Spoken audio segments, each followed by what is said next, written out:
क्या कारण है कि बुंदेलखंड के लोग गरीबी और पिछड़ेपन से जूझ रहे हैं? और क्या कारण है कि यहाँ के लोग अपने घर और परिवारों को छोड़कर दूसरे शहरों में जाने के लिए मजबूर है? बुंदेलखंड अपनी ऐतिहासिक विरासत और सांस्कृतिक धरोहर के लिए प्रसिद्ध है। आज गरीबी, पिछड़ेपन और पलायन जैसी गंभीर समस्याओं से जूझ रहा है। इस वीडियो में हम बुंदेलखंड के किसानों की परेशानियां, रोजगार की कमी, शिक्षा और स्वास्थ्य सेवाओं के अभाव जैसे मुद्दों पर गहराई से चर्चा करेंगे। साथ ही यह भी जानेंगे कि कैसे इन समस्याओं का समाधान किया जा सकता है। अगर आप जानना चाहते हैं कि बुंदेलखंड के लोग पलायन करने पर क्यों मजबूर हैं और कैसे इस क्षेत्र को विकास के रास्ते पर लाया जा सकता है, तो इस वीडियो को पूरा देखें। यह कहानी केवल एक क्षेत्र की नहीं, बल्कि उन लाखों लोगों की है जो बेहतर भविष्य के लिए संघर्ष कर रहे हैं। नमस्कार दोस्तों, मेरा नाम है अजय और आप देख रहे हैं बुंदेलखंड की धरोहर। अगर आप हमारे चैनल पर नए आए हैं तो इसे सब्सक्राइब कर लीजिए और वीडियो को लाइक करना मत भूलना। तो चलिए हम अपनी वीडियो को शुरू करते हैं।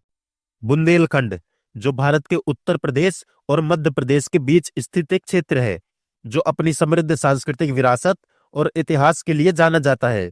इस क्षेत्र में तमाम प्राकृतिक संपदाएं हैं, लेकिन आज भी यह गरीबी, पिछड़ापन और पलायन जैसी गंभीर समस्याओं से व्याप्त है। क्षेत्रीय संसाधनों की कमी, रोजगार के अवसरों का अभाव और बुनियादी सुविधाओं की कमी ने बुंदेलखंड के लोगों को अपने गांव और घरों को छोड़कर रोजगार और बेहतर जीवन की तलाश में अन्य स्थानों पर जाने के लिए मजबूर किया है। इस समस्या का हल तभी संभव है जब इसके कारणों और प्रभावों को समझकर ठोस समाधान अपनाए जाए। इस वीडियो में हम इन मुद्दों को विस्तार से समझेंगे। तो चलिए सबसे पहले जानते हैं कि बुंदेलखंड में गरीबी और पिछड़ेपन के क्या कारण हैं। वैसे तो बुंदेलखंड में गरीबी और पिछड़ेपन की समस्या के कई कारण हैं, जो इस क्षेत्र के सामाजिक और आर्थिक विकास में बाधा डालते हैं। इन कारणों को समझना बहुत जरूरी है ताकि हम इन समस्याओं का समाधान खोज सकें। सबसे पहला कारण है आसमानी वर्षा और पानी की कमी। बुंदेलखंड का मुख्य आधार कृषि है, लेकिन इस क्षेत्र में बारिश का पैटर्न बहुत अनियमित है। कई बार यहाँ सूखा पड़ जाता है और बारिश का पानी पर्याप्त रूप से नहीं मिल पाता, जिससे खेती पर बुरा असर पड़ता है। कृषि के लिए सिंचाई के संसाधनों का अभाव भी एक बड़ा कारण है, जिसकी वजह से किसान केवल मानसून पर निर्भर रहते हैं। वर्षा की कमी से किसान अपनी फसलों की सिंचाई नहीं कर पाते, जिससे फसलें खराब हो जाती हैं और उनके पास आय का कोई साधन नहीं रह जाता। इन कठिनाइयों के चलते किसान कर्ज में फंस जाते हैं और गरीबी में जीवन जीने के लिए मजबूर हो जाते हैं। दूसरा कारण है रोजगार की कमी। बुंदेलखंड में रोजगार के अवसरों की बहुत कमी है। यहाँ ना तो बड़े उद्योग हैं और ना ही कंपनियां जो रोजगार के अवसर प्रदान कर सके। इस क्षेत्र में केवल कृषि और मजदूरी ही आजीविका के प्रमुख साधन है, जो परिवार की जरूरतें पूरा करने के लिए पर्याप्त नहीं होते। युवाओं के पास शिक्षा और प्रशिक्षण की सुविधा होने के बावजूद नौकरी पाने के अवसर सीमित होते हैं, जिससे उन्हें बड़े शहरों की ओर पलायन करना पड़ता है। रोजगार की कमी ने इस क्षेत्र को आर्थिक रूप से कमजोर बना दिया है और लोगों को अन्य शहरों में काम करने की तलाश में मजबूर किया है। अगला बड़ा कारण है शिक्षा और स्वास्थ्य सुविधाओं का अभाव। शिक्षा और स्वास्थ्य किसी भी समाज के विकास के लिए आवश्यक होते हैं, लेकिन बुंदेलखंड के ग्रामीण क्षेत्रों में इन दोनों का भारी अभाव है। अच्छे स्कूल और कॉलेजों की कमी की वजह से बच्चों को गुणवत्तापूर्ण शिक्षा नहीं मिल पाती। उच्च शिक्षा के लिए गांव से दूर जाना पड़ता है, जो गरीब परिवारों के लिए संभव नहीं है। इसके अलावा स्वास्थ्य सुविधाओं की भी बहुत कमी है। प्राथमिक स्वास्थ्य केंद्र दूर दूर तक नहीं होते, जिससे बीमारियों के इलाज में भी लोग परेशानी का सामना करते हैं। शिक्षा और स्वास्थ्य सेवाओं का अभाव यहाँ के लोगों को और भी गरीब और पिछड़ा बना देता है। तो चलिए अब बात करते हैं पलायन के प्रभाव और इसके नकारात्मक परिणामों के बारे में। बुंदेलखंड में लोगों को रोजगार और बेहतर जीवन की तलाश में अपने गांव छोड़कर अन्य शहरों और राज्यों में जाना पड़ता है। यह पलायन न केवल इन लोगों के परिवार पर, बल्कि पूरे समाज और अर्थव्यवस्था पर गहरा असर डालता है। पलायन के कुछ प्रमुख नकारात्मक परिणाम कुछ इस प्रकार है। पारिवारिक जीवन पर असर। जब परिवार का कोई सदस्य, खासकर पुरुष, रोजगार के लिए दूर शहरों में चला जाता है, तो परिवार का संतुलन बिगड़ जाता है। बच्चों को अपने पिता से दूर रहना पड़ता है और परिवार की महिलाएं घर का सारा भार अकेले उठाती हैं। इससे पारिवारिक जीवन में कठिनाइयां बढ़ जाती हैं और बच्चों का मानसिक विकास भी प्रभावित होता है। महिलाएं और बुजुर्ग जो गांव में ही रहते हैं, उन्हें सुरक्षा और देखभाल की भी कमी महसूस होती है। इस तरह पलायन का परिवार पर बहुत बुरा असर पड़ता है।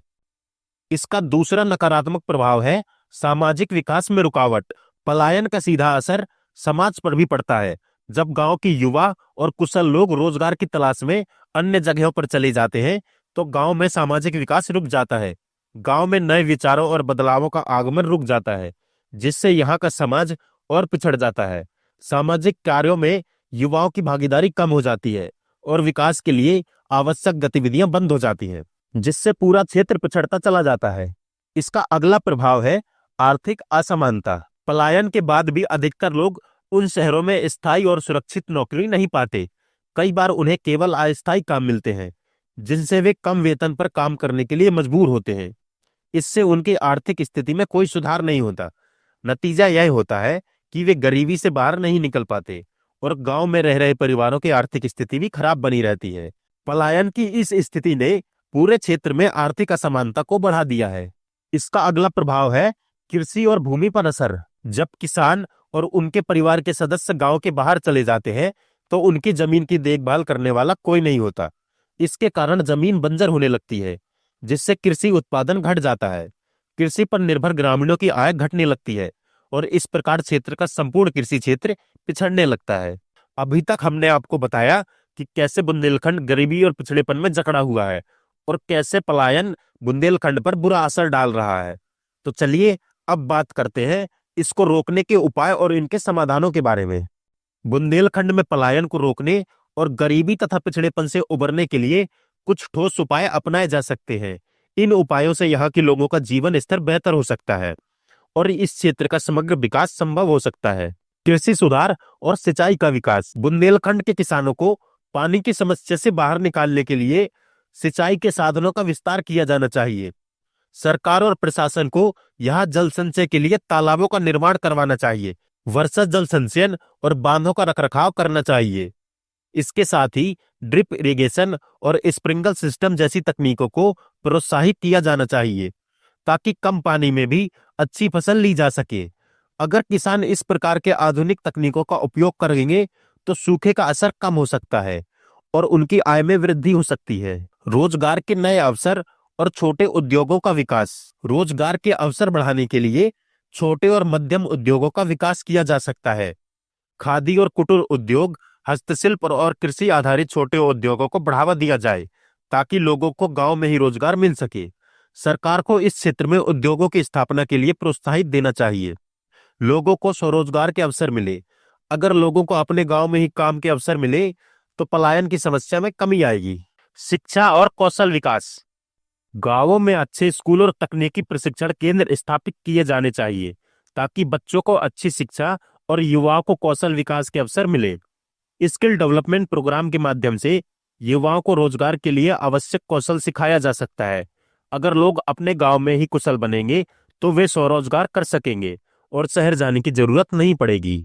स्वास्थ्य सुविधाओं का विस्तार। गांवों में स्वास्थ्य सेवाओं की पहुंच आसान बनानी चाहिए।